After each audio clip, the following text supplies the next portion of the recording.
Heston Russell joins us live. He's organised a rally at Parliament House. He is calling on a Royal Commission. Heston Russell, thank you for your time. What do you want from the Prime Minister today?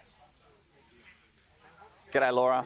So, calling on the Prime Minister to call a Royal Commission into veteran suicide. The motion passed in the Senate last Thursday, and now it's set to go before a vote on in the lower house. But in particular, we're calling on him to actually take the action and establish the Royal Commission immediately, not delay it any further. Why do you want a Royal Commission rather than what's already been announced, which is a commission of inquiry?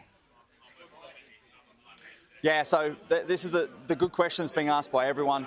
A Royal Commission is the highest investigation of the land that is completely independent and maintains the highest level of integrity, separate from any government perversion or perception otherwise. Since February last year, the government's persisted with their National Commissioner, which has as yet been unsuccessful in restoring the trust or winning the trust of those veterans and those families who are required to participate in this. We need to draw a line in the sand. We need to go back and dig up all the systemic failures from those within Defence, Department of Veterans Affairs, the ex-service organisations and the community around that to help us commence this healing of this moral injury that's been inflicted over the last few decades. And then to be able to move forward and implement those recommendations and indeed hold further accountability with the successful findings of our past brought forward to the future.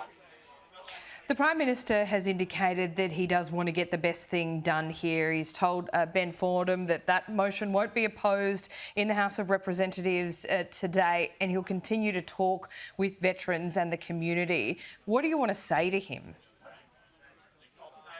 Well, Laura, as you know, I'm quite a rookie to this, and there's a big difference between going through unopposed and the Prime Minister, who as the executive is the only person who can call a Royal Commission, taking the action to do so. Overnight, I spoke with the President of the New South Wales RSL, I've spoken with representatives from the Queensland RSL and Victoria RSL.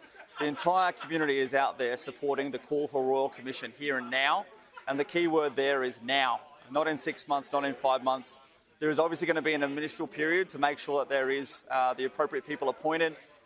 The terms of reference, which people including Senator Lambie have been doing a lot of work to have that ready and prepared, so we're not going to be hitting this from a cold start. But if I could speak to the Prime Minister, I would just urge him, thank him for his support on this. Please bring together our community, our public, our parliament, our people to take action as soon as is physically and legally possible to get this commission underway. Have you spoken to MPs, particularly on the government side? Are they pushing this in the House? This might go through on voices, it might not be a vote, but is the message clear from the government's own backbench, or is it divided? The message is clear, Laura, and if I was a betting man, I would say it would go through on voices today, and it always should. As we've said all along, and have been asking for those members within the Morrison government to lobby him behind closed doors to call this before it even got to the lower house. The coalition has nothing but votes to gain from calling this. No one is going to be hurt by calling a Royal Commission. Lives are actually going to be saved and hope is going to be given by simply calling this. And that's the incredible thing. We've been down here today with families of those who have lost their loved ones to suicide, veterans who have attempted suicide or thought of suicide. And that word hope, there's not a lot of chance within our generations or within our lifetimes where you actually get to see people provided with hope. And here today, that's what this government has the opportunity to do. And we just hope they do the right thing. Don't provide false hope, don't lead people on, and take whatever actions can be taken here and now to help prevent the loss of more veterans without need.